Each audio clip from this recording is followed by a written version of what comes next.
I'm Sally Ann Airy, and welcome to Fearless Forward, the podcast that asks leaders how they face their fears. Today, I'm in conversation with a truly inspiring entrepreneur, leader, founder, and performance coach who describes herself as living fully, lovingly, and bravely, and helping others do the same. A lifelong performer and an accomplished public speaker, Georgina Jones spent 2 decades in various roles motivating and energizing others and training them to communicate and lead effectively. The business she founded, Turn Lights On, supported other leaders to create trusting and productive work environments by promoting human connection and the so-called soft skills, which she describes as the essential skills. 3 years ago, she went through a life-changing experience which lasted 16 months and caused her to close her business and culminated in what for most of us would be the realization of our worst fear. She's now on what she calls a journey of discovery and acceptance. Her maxim is look for the love, and by launching multiple projects to help others, she's found a way to help herself. In November 2021, I was 23 weeks pregnant with my second child. I already had a daughter, and something just didn't feel right. And it was just a feeling. There was not anything else happening, but I just knew something wasn't right, and I felt what I knew was a contraction in my kitchen. And I said to my partner, I said, there's something going on here. This isn't right. And that felt like a contraction. I know what they feel like. I've had them before. So we quickly went to hospital. And because of my age, I was an older mother. I was 41 having my daughter. So I would have been nearly 43. So it was right for me to go to hospital. And yes, I had an infection, and it meant that Osian was born at 23 weeks gestation. So I was unaware that this was even possible at the time. And it is possible for children to be, well, in some parts of the world with the medical intervention that there is, that children can actually have a chance. The chances are very small, and it was an opportunity for me we did have options actually. We had an option to let him pass, or we had an option to do what we wanted, as in do everything that we can. So we decided that if he was breathing, we would do everything that we can. So I had a cesarean, he was breathing, and he went quickly, rushed to the NICU. So he was in the NICU, and he was 507 grams born, which my friend said to me once. She was like, that's my pack of butter. Yes, without actually seeing a baby of that weight, it's impossible to imagine. Oh, impossible, because also fully formed. He didn't have any ears, so he just had little flaps. At the time, but he fully forms, legs, arms, little hands, his eyes were closed, but tiny. And me and his dad always say that we wish that we'd put something in his incubator to just show the size, because we've got photos, but he looks quite... Well, there's no scale to it. We just wish that we'd put like a banana next to him or something. So, I mean, just to give an idea, relative to a banana, what size? Oh, he was smaller than my iPhone. Oh, my goodness. Yeah, and I've got like the small SE iPhone, so it was smaller than my iPhone. How extraordinary. It was incredible. So we had the conversation around the chances are very low, one day at a time. We have mountains to climb before we even think about getting out to the NICU. So we were in the NICU. I'm going to speed all of the conversation, the journey up, because it's quite long. We were in the NICU from November to March. And in that time, it was a roller coaster. He was on a ventilator for the first 105 days of his life.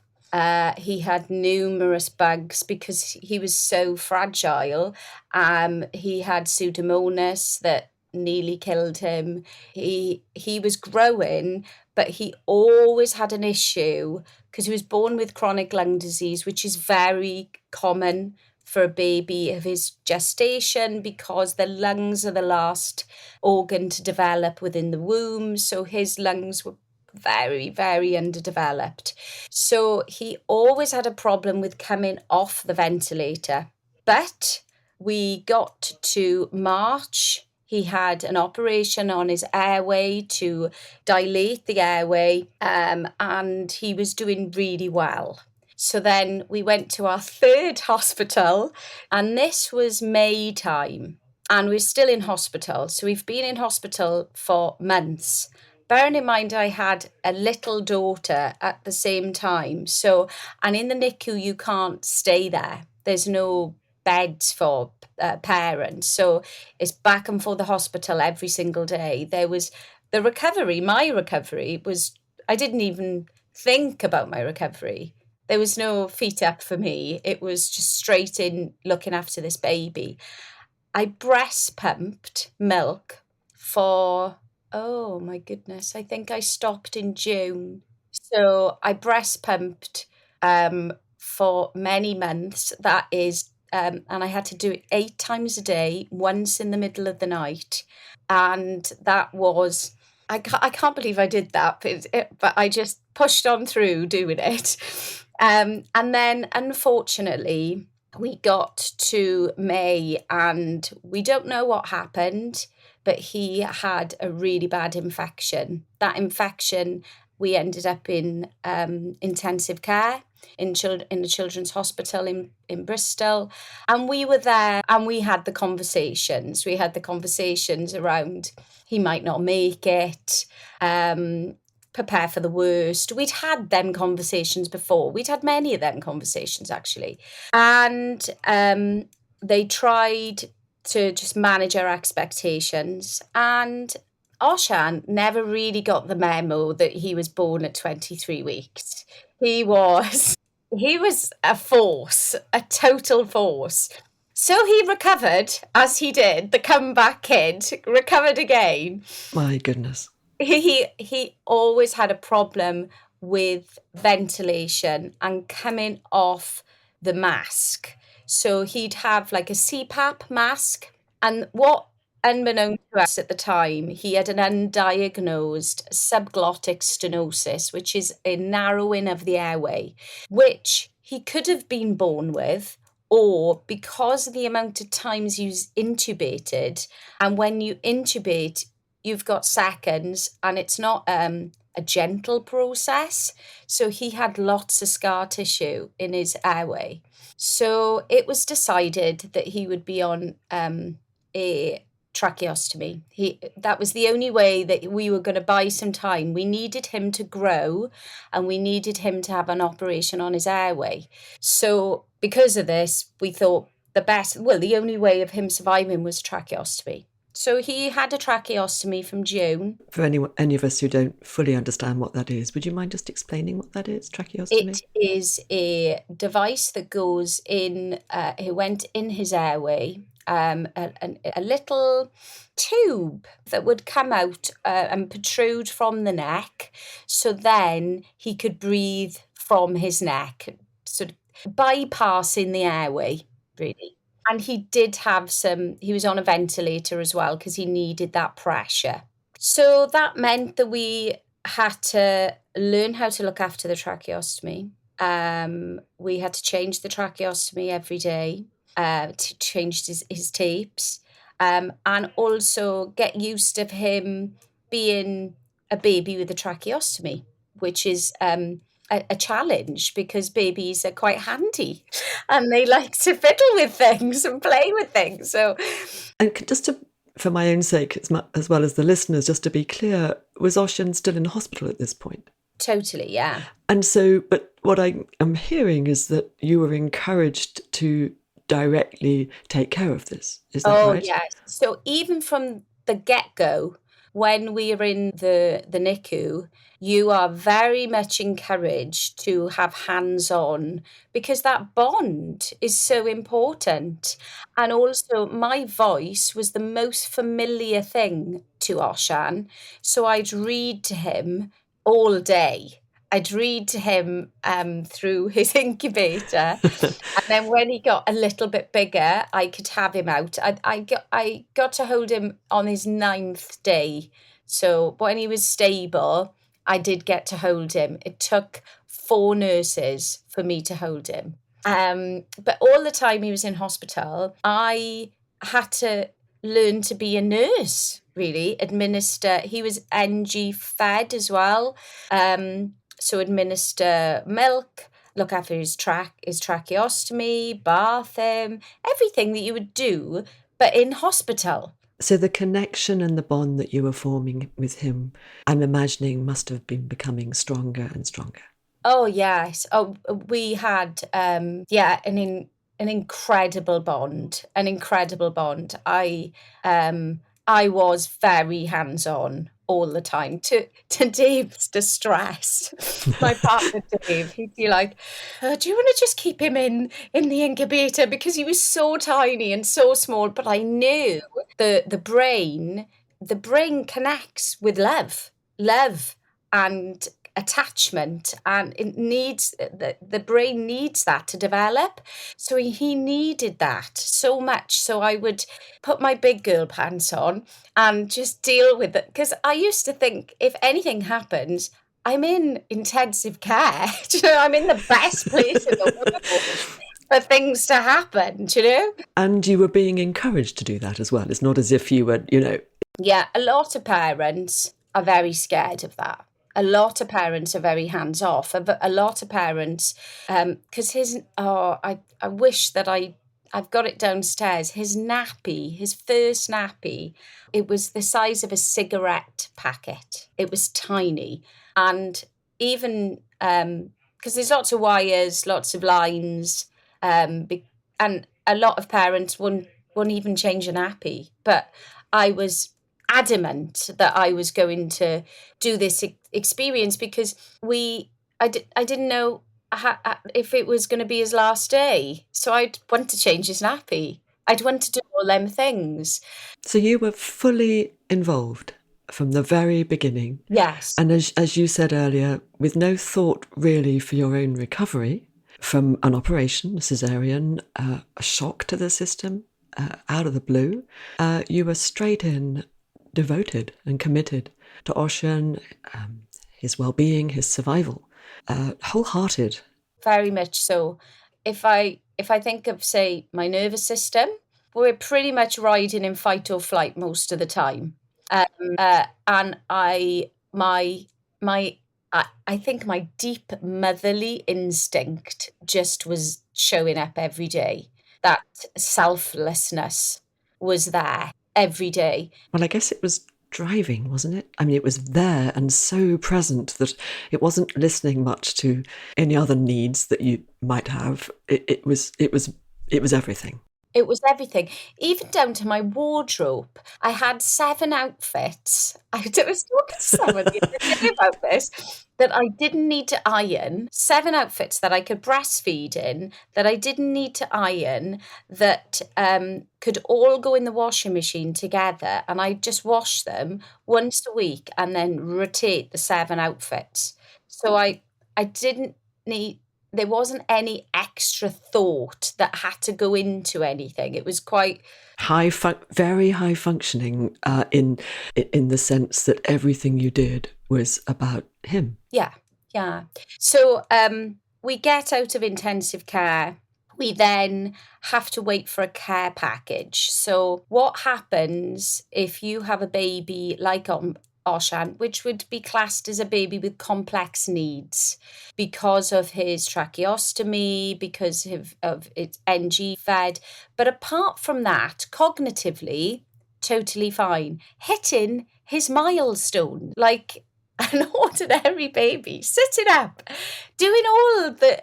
This is the thing. He never got the memo. He never got the memo. He was just like, right, okay, this hospital thing, this is my life, but this is the way I roll. It was just bizarre. Well, actually, if I may, I remember from you kindly sharing on Facebook, in your Facebook feed, photos of him and so on, and he just looked so present and energized and laughing, and it was the most endearing thing.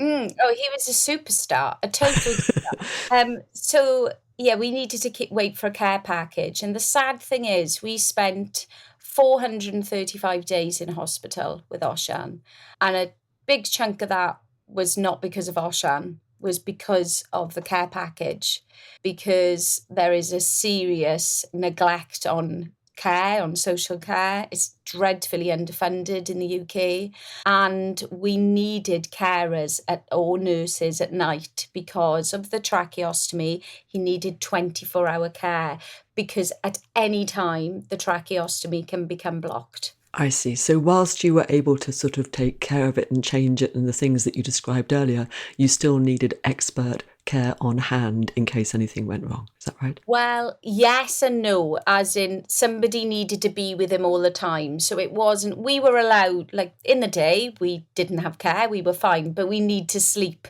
So in that time, somebody would come and relieve us so we could sleep. I see. And that's where you found that the resources just weren't available? No, it's awful because, yeah, we waited and waited in hospital for care, and it came, but it came very slowly. So we wasted time in hospital. But I say that, we did have a good time in hospital. We made it our mission. So he was like the celebrity. All the nurses loved him. There used to be a monitor outside his bedroom, and when his heart rate used to sort of pick up, all the nurses be like, oh, he's getting awake, I'm going in for a cuddle. Everyone loved him. Everyone loved baby Osian. So but we had, because of my coaching background, I used to coach the nurses on their boyfriend issues or problems at home. My little coaching sessions with them, and we just had a lovely time. I miss the hospital and I miss the nurses. I made it my mission every day his room was like a bedroom, so it was I had bunting up, I had it like a child's bedroom, and I made sure that every day was a good day, was fun, was engaging, we had a laugh, because that's what they do. That's what the nurses do. They make sure that their days are filled with love. And I was very passionate about that because, again, it's weird because we got through the first year. When you have a baby of Osian's prematurity, get through the first year and you're safer, that like the odds are significantly different. So we got through the first year. So the thought of him dying was slowly, I just wasn't thinking about him dying every day, if I'm honest. In the first year, I was. After that, I'm like, we've made this. And I talk about him being really poorly as in the past. But Osian he was on a ventilator. He was coming off it, but he was being weaned off a ventilator. He had an NG tube and he had a tracheostomy. He was still under palliative care. He was still a poorly baby, a fragile baby, but you don't see that when that is your reality. I mean, I suppose the benchmark, it feels like a slightly odd word to use, but you know what I mean, the relative experience, because with Osian, that's all you'd known, and what you'd seen was the improvement, and you'd got past the critical point of that 365 days. And did you notice, I mean, what I was hearing earlier, if I may, was a very strong sense of purpose, that you lived daily.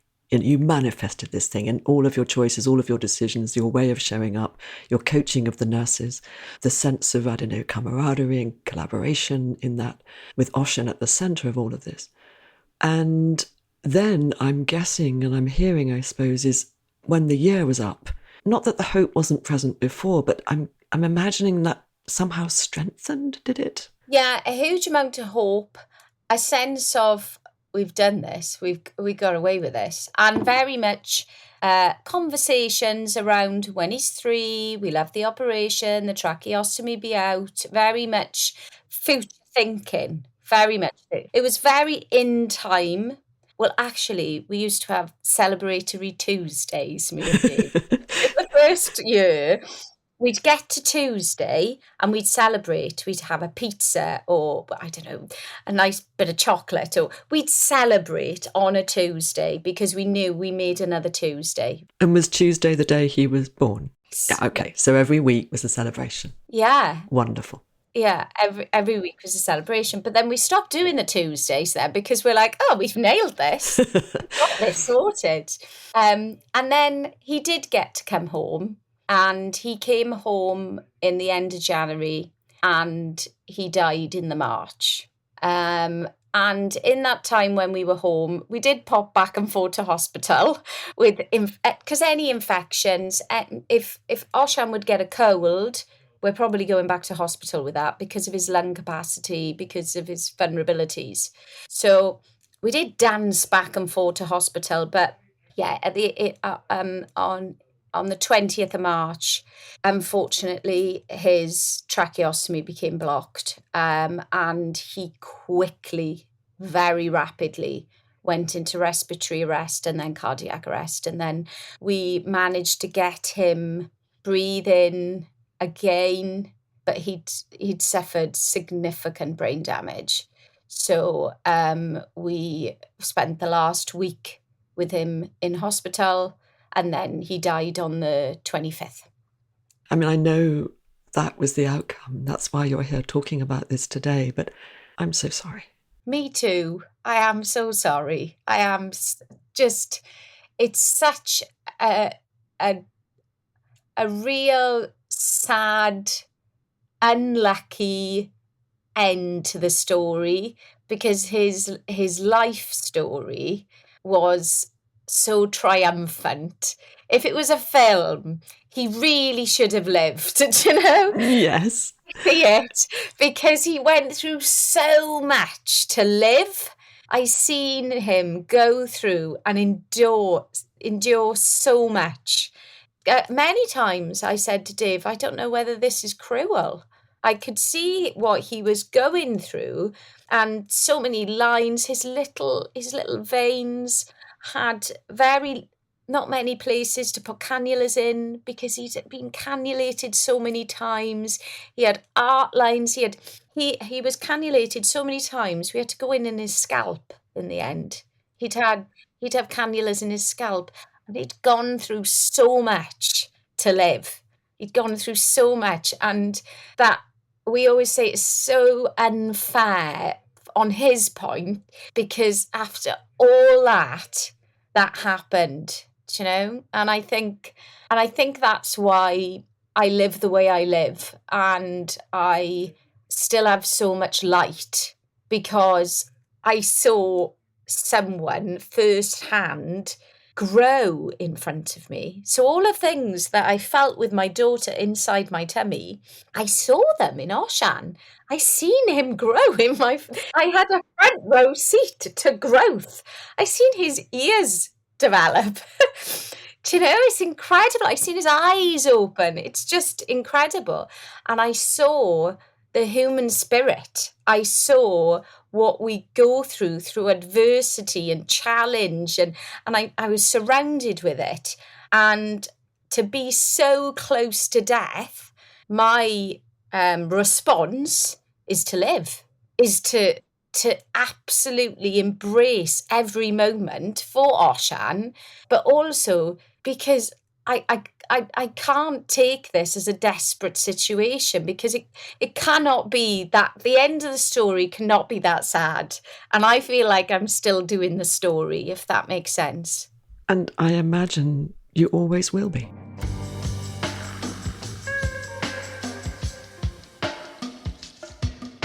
So your response to death is to live. And this isn't toxic positivity. This isn't me not honouring the sadness that has happened to me.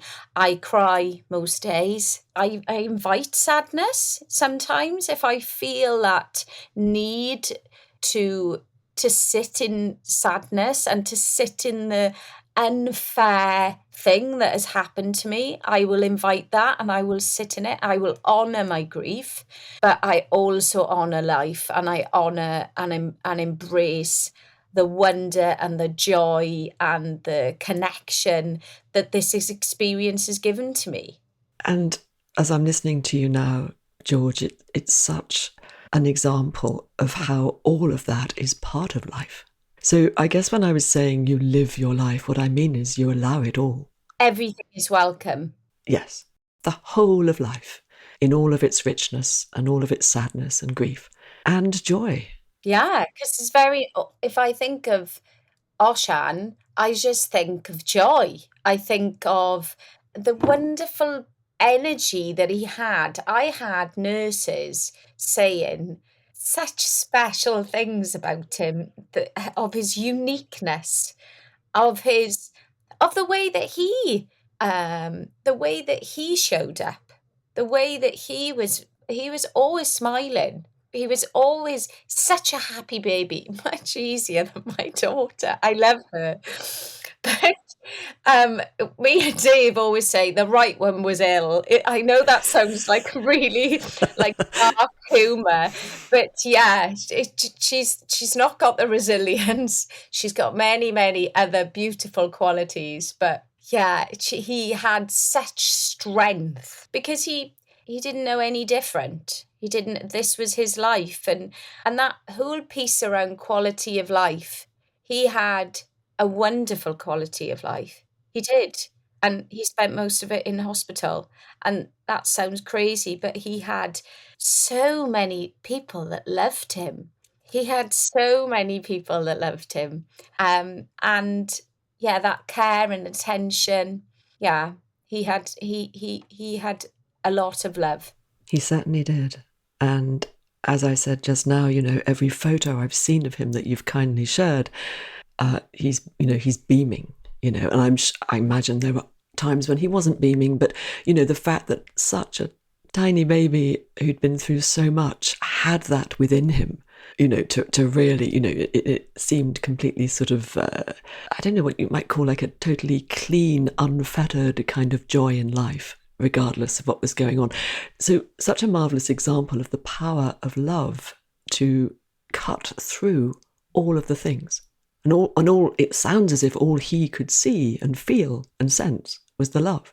And he was kind of responding to that, it sounds. Yeah, he was just light in many respects. Just this big ball of light, which is still going on with Osian's fishes. Well, I'd love to hear a bit more about that because, one of the things that, I know about you, George, is that, and you've said it already, that you want to share this experience with others and help others in their lives. It's changed everything. It's changed everything, the way I work, the way I see the world. So the first thing was, it was approaching his birthday last year, and I wanted to do something significant and joyful. So I thought he used to have this cot soother in his bed space, because one of the difficult things about having a child in hospital is that unfortunately you can't be there 24/7. Especially for me, I had to spend time with Kitty as well. It was so important for her, and I wanted to as well. So he used to have this cot soother, and it was a little under the sea, little like TV almost, and it used to play music and white noise, and we used to call it his fishes. The irony is there isn't any fish in there, is it? Octopus and a lobster. But I don't know why we called it his fishes, but we did. So he'd have that on, and it would make me feel a tiny bit better when I drift out of the room and he's looking at this little device and he's mesmerised by it. So I thought, I will fundraise 10 for the hospital for his birthday. So I did a little video on Instagram and I just said the story and I'd like to raise £900. So that's how much it would be. I did that in 2 hours. Oh my goodness. Yes, I've got very generous friends. So my friend Emma said to me, well, if you have more money coming in, because more money was just flying in, why don't you do it for other hospitals? So I thought, okay, I'll do that. And I had lots of people, because one of the things that me and Osian used to do is a diary on TikTok. So I used to say, this is baby Osian, I'm his mother, and this is our 430th day in hospital. So we used to do that every day. So I had lots of medics following me, lots of nurses, lots of people that worked in hospitals. So I put a shout out. And and since then, I've raised about £12,000, and we have units in hospitals from all the way from Cornwall up to Edinburgh. And just in the UK, I just spent £2,500 last month on units, and they have gone everywhere in the UK. And there's babies and children with complex needs benefiting from these units in hospitals and hospices, and that is his legacy. Fantastic. And you see that continuing? Is that what you'd like to do? Yeah. As long as there's a need, I will make sure. It did involve this year me dressing as a fish and doing the Cardiff Half Marathon. Oh my God. Which was very hot, but fun. We had a team of we had a shoal of fishes. Yeah, of fish. Yeah. So me and some friends all dressed up as fish and did some fundraising. So yeah, Osian's Fishes is lovely, and we have some lovely videos and photos from parents thanking us, and I just feel that is an extension of his energy. Do you know? Yes, you harnessing that and driving it, taking it forward, driving it forward.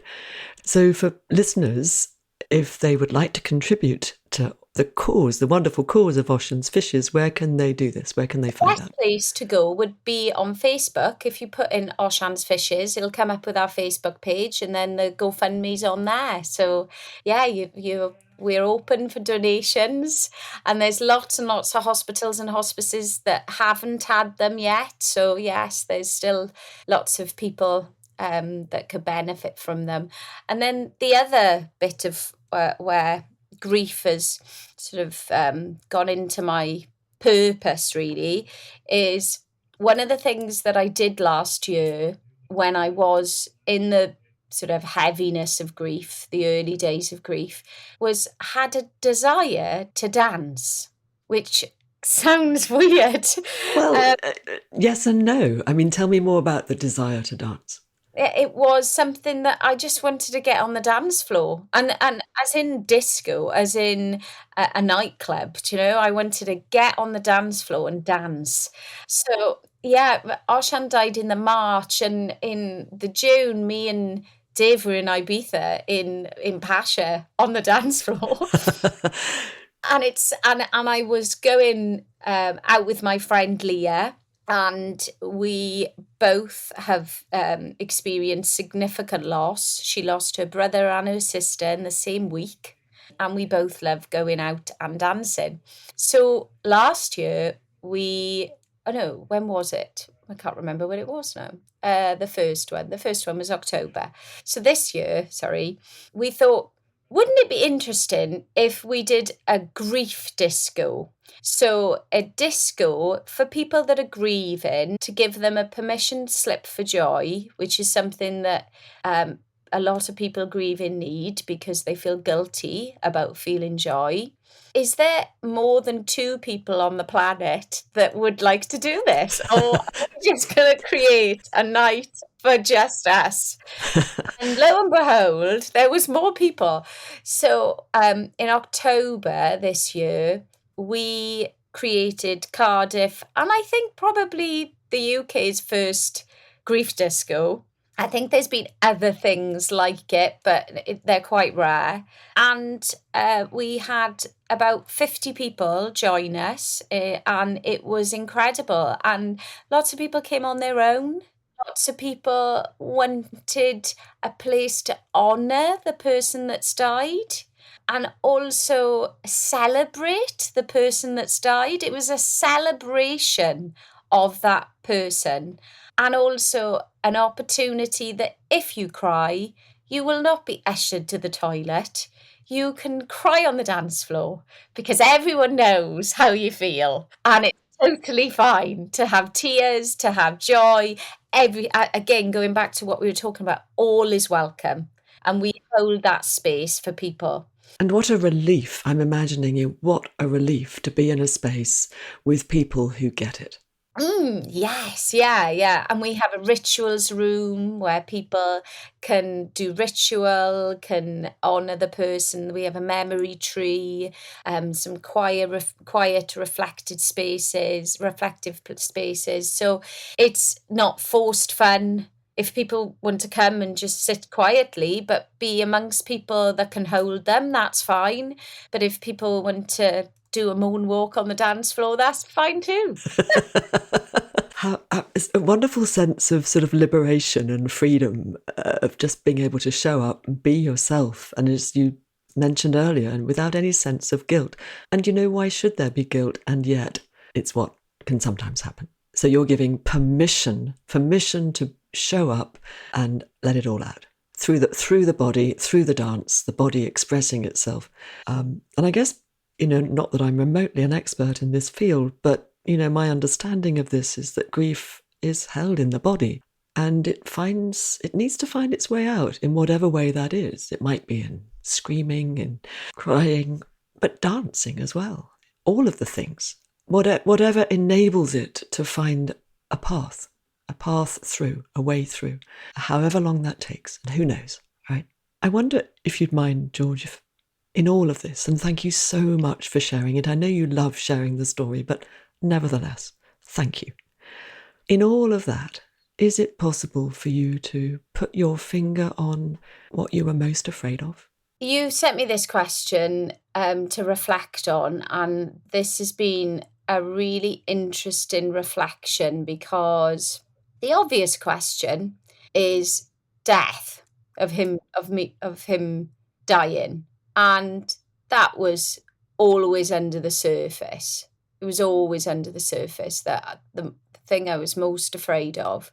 And I think as well as like if it was my fault. So underneath my confident exterior is quite a insecure little girl. I'm dyslexic, but I was diagnosed when I was 30. So I grew up a lot of my life not being able to understand the most basic of things. So my reading age is no my writing age is 7. And my reading age is 14. So I've got quite profound dyslexia, but that was never really picked up in school because I was really good at sort of verbally explaining things and very theatrical and all of that sort of thing. But underneath there, I have got insecurities that I always have to work on, and that sort of sense of being a little bit, I used to just think a little bit stupid, So another thing that was always in the back of my mind was me messing this up, me not being good enough to learn how to look after the tracheostomy, or like some of the things that we had to do were quite medical and maths and all of these things that I'm as not being very academic. There was a deep insecurity and worry around I'm going to mess this up. So that's why I was super, I want to say fastidious, really doing the best I can to make sure that I don't mess it up. So it was It was that, but it was also me being the cause of it, or me being negligent in some... A huge amount of pressure is put on parents with children with complex needs. My therapist that I see, my grief therapist, works with children, with parents with complex needs children. And she says, I'm always surprised of what we ask parents to do, because they've got to go home, these children have, and ultimately you're a medic. So that's what it was. It was that sort of sense of, I could mess this up here because I'm not, quote, bright enough, or I'm not clever enough.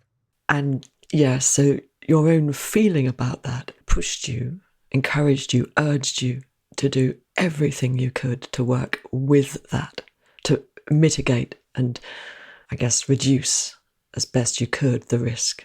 So your feeling of it is so very different to the reality, because the reality was that you were hugely capable, hugely resilient, but you felt that.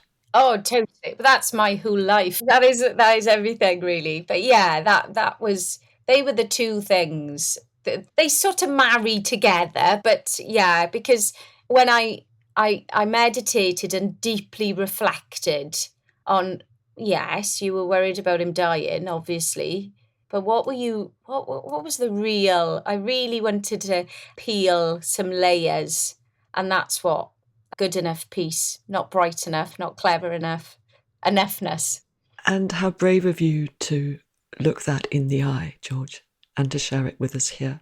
And I think there's an awful lot of us listening to this who feel the same way. You know, I think at the root of all fear is the fear of not being enough, for whatever reason. And how we respond to that, I suppose, is what then shapes our life. And in your case, this thing happened, not at all what you expected, out of the blue, beyond all control. And if the fear of not being good enough, you may not have recognised at the time, you didn't have time to pause and think about it, you've reflected on it since. But if that was there, even without you realising it, and that's what drove you to give your little boy the best life you possibly could, then in a way, a kind of blessing. Does that sound weird? It's the truth. I think I've worked a lot on trying to eradicate that insecurity in me, and it's not going away. It's that, you know. Like, I've done all the courses, and I'm a coach myself, so I've tried to. I've done all the things. And all the retreats, and you know, the only thing I give it now is love. I just give that little girl the love she needs. There you go. Why would you eradicate what is in fact a gift? May not have felt like it when you were a little girl, but there you go. That's what it has become. It's become a gift because of the way you work with it and through it. And what you call love, or what you say, the word love, I think of as compassion. And compassion, of course, is a form of love. But I think of it as the understanding that all of us in life struggle. And anyone who looks as if they're not is just pretending, because it's part of being human, right? If I may close with a question, and that's not that there isn't so much more to say, but if I may close with the question. You know, I've called this podcast Fearless Forward, and I'm really curious to hear and understand, George, in your life and work right now, what does Fearless Forward mean to you? I think it goes back to a theme that has popped up in this conversation, and it's accepting everything, accepting all, and inviting everything, and sitting in all of it, and having the ability to meet the experience, not the experience that you want or the experience that you planned, whatever comes your way, and invite and sit in that, and also accept what is. George, that is so wise and so beautiful. Thank you. Thank you. What an amazing testament to the power of the human spirit, and how wonderful that the remarkable energy of that vulnerable baby boy had such a positive effect on everyone around him that he could be what George called a big ball of light, and that his life story could be, in her words, triumphant. For George, this whole experience has transformed her life's purpose. Her response to Osian's death is to live, to manifest joy, to look for love in all aspects of life, and to encourage others to do the same. I was particularly struck by two things she said. The first was about sometimes inviting sadness and grief and just sitting with it, honouring her grief, but also embracing life and the wonder and joy that this whole experience has given her. And as she said at the end, Fearless Forward is about accepting everything that comes her way, sitting with it, and being okay with what is. This is the opposite of ignoring your fear and pushing on through, which can often have unforeseen and undesirable consequences. Instead, if you lean into your fear, which might manifest, for example, as doubt or anxiety or anger, and explore its effect on you, you have a better chance of seeing things as they actually are and not as they are when distorted by fear. The second thing that struck me was George's vulnerability in sharing her fear of not being good enough, or clever enough, or competent enough. Her dyslexia has fed this fear her whole life, and as she was caring for Osian, her fear of not being good enough was bigger in her mind than her fear that he might die. She's come to realise that she can't eradicate the fear, as she tried to in her earlier life, but she can be kind to herself and not beat herself up about it, and she can use her awareness of it to power the work she needs to do. This is something we can all do. Our relationship with our own inner obstacles is something we all struggle with, and fear of not being enough is at the root of them all. But if we approach our difficult feelings with a compassionate, inquiring mind, we can find our way to understanding them. In other words, compassion helps us get out of our own way and find the courage to do the right thing. Thank you for listening. Fearless Forward is edited and produced by Mark Steadman. I'll be back with you in 2 weeks for our next conversation about how leaders have faced their fears. To be sure of catching it, go to fearlessforward.org, activate push notifications from your favourite podcast source, or subscribe to my weekly bulletin at skillfulleaders.com.